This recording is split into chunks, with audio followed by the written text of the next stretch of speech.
കുറച്ച് ദിവസങ്ങളായി വയനാട്ടിൽ നിന്നുള്ള ദുരന്ത വാർത്ത നമ്മുടെ ഉറക്കം കെടുത്തുന്നു. നിരവധി ആളുകളുടെ ജീവനെടുത്ത ദുരന്തം.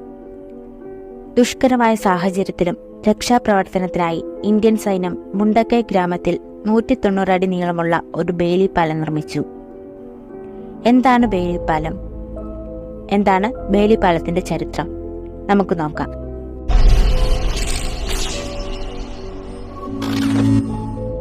വലിയ ചെരുവുള്ള ദുർഘടമായ പ്രദേശങ്ങളിൽ അടിയന്തരമായി പണിയുന്ന ഒരു പോർട്ടബിൾ ബ്രിഡ്ജാണ് ബെയിലി ബ്രിഡ്ജ്.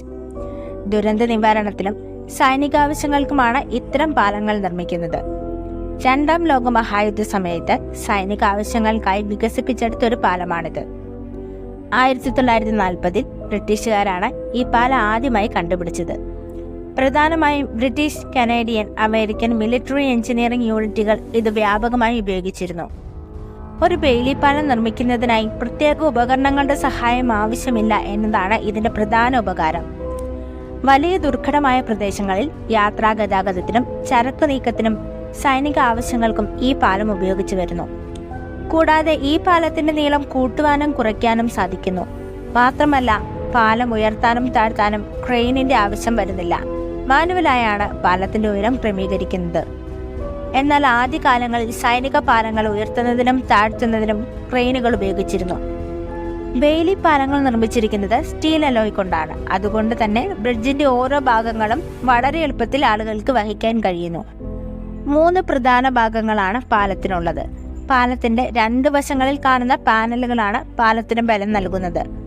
ഈ പാനലുകൾക്ക് 3 മീറ്റർ നീളവും 1.5 മീറ്റർ ഉയരവുമുണ്ട്. പാലത്തിന്റെ മറ്റൊരു ഭാഗമാണ് ക്രോസ് ബ്രേസ്. ഇതിലെ ഓരോ ക്രോസ് ബ്രേസിനും 260 കിലോഗ്രാമോളം ഭാരമുണ്ട്. സ്റ്റീൽ ഉപയോഗിച്ചാണ് പാനൽ നിർമ്മിച്ചിരിക്കുന്നത്. ഓരോ പാനലിന്റെയും മുകളിലും താഴെയുമുള്ള കോഡിൽ പരസ്പരം ബന്ധിച്ചിരിക്കുന്നു. പാലത്തിന്റെ തറയിൽ 5.8 മീറ്റർ നീളത്തിൽ ട്രാൻസ്ഫോമറുകൾ ഘടിപ്പിച്ചിരിക്കുന്നു. അവയ്ക്കിടയിൽ 3 മീറ്റർ നീളമുള്ള സ്ട്രിങ്ങുകൾ ബന്ധിപ്പിച്ചിരിക്കുന്നു. പാനൽ പിൻ വഴിയാണ് ഇവയെല്ലാം യോജിപ്പിച്ചിരിക്കുന്നത്. പാലത്തിന്റെ ഏറ്റവും മുകളിലുള്ള ഭാഗമാണ് ഡെക്കിംഗ്. ഇതുവഴിയാണ് യാത്ര സാധ്യമാകുന്നത്. സിവിലിയൻ ആവശ്യങ്ങൾക്കായാണ് ഇന്ത്യയിൽ ഈ പാലം ആദ്യമായി ഉപയോഗിക്കുന്നത്. പമ്പാ നദിക്ക് കുറുകെയായിരുന്നു ഇതിന്റെ ആദ്യ നിർമ്മാണം. പത്തനംതിട്ട ജില്ലയിലെ റാന്നിയിൽ 36 വർഷം പഴക്കമുള്ള റാന്നി പാലം തകർന്നപ്പോഴാണ് പാലത്തിന് പകരം ഇത്തരം താൽക്കാലിക പാലം സൈന്യം നിർമ്മിച്ചത്. അന്ന് 2 മാസത്തേക്ക് ഈ പാലത്തിലൂടെയാണ് ഭാരം കുറഞ്ഞ വാഹനങ്ങൾ യാത്ര നടത്തിയത്. 1996 നവംബർ 8-നാണ് റാന്നിയിൽ ഈ പാലം നിർമ്മിച്ചത്. സൈനിക ആവശ്യങ്ങൾക്കായി ആദ്യമായി ഈ പാലം നിർമ്മിക്കുന്നത് കാശ്മീരിലാണ്. ലഡാക്കിലെ ദ്രോസ് നദിക്കും സുറു നദിക്കും ഇടയിലാണ് ഇത് നിർമ്മിക്കുന്നത്. അന്ന് നിർമ്മിച്ച ബെയിലി പാലത്തിന് 30 മീറ്റർ നീളമുണ്ടായിരുന്നു. 1940 ഡൊണാൾഡ് ബെയ്ലി എന്ന സിവിൽ എഞ്ചിനീയറാണ് ബെയിലി ബ്രിഡ്ജ് ആദ്യമായി കണ്ടുപിടിക്കുന്നത്. ഡൊണാൾഡ് ബെയ്ലി ഒരു ബ്രിട്ടീഷ് സിവിൽ എഞ്ചിനീയർ ആയിരുന്നു.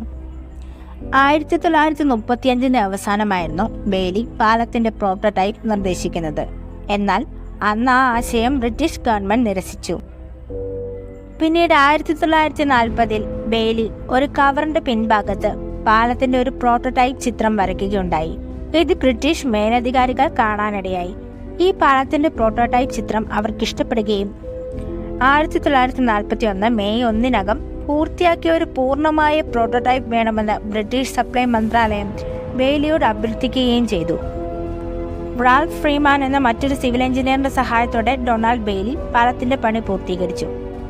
ഇംഗ്ലണ്ടിലെ ഡോസറ്റിലുള്ള എക്സ്പെരിമെന്റൽ ബ്രിഡ്ജ് എസ്റ്റാബ്ലിഷ്മെന്റ് ഈ പ്രോട്ടോടൈപ്പ് ടെസ്റ്റ് ചെയ്യുകയും ബ്രേത്ത്വെയ്റ്റ് എന്ന കമ്പനി ഈ പാലത്തിന്റെ പോരായ്മകൾ പരിഹരിക്കുകയും നിരവധി ഭാഗങ്ങൾ ഈ പാലത്തിൽ ഉൾപ്പെടുത്തുകയും ചെയ്തു.